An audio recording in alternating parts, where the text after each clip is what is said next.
चला। नमस्कार दोस्तों, मैं वैष्णवी। नमस्कार दोस्तों, हम कलावती, मयस की रानी, मयस के जग्गू, मैं पूजा लोकगीत।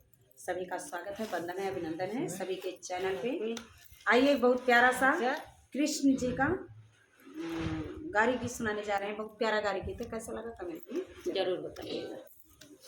हंसी हंसी पूछाई माता यशोदा हो, हंसी हंसी पूछाई माता यशोदा, यार गाओ भैया कैसे ससुरारी, हाँ सीताराम से भजो, अरे गाओ भैया कैसे ससुरारी, हाँ सीताराम से भजो।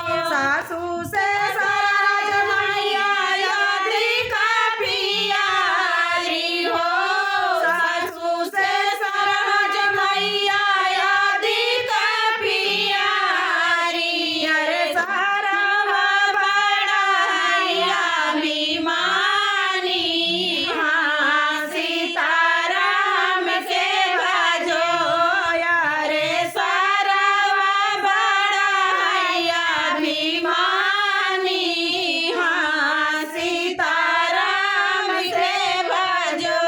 नाऊ महीना बेटा गोरी पखी रहल हो, नाऊ महीना बेटा गोरी पखी रहल, यार कबहू ना यतना बड़ाई, हाँ सीताराम से भजो, यारे कबहू ना यतना बड़ाई, हाँ सीताराम से भजो।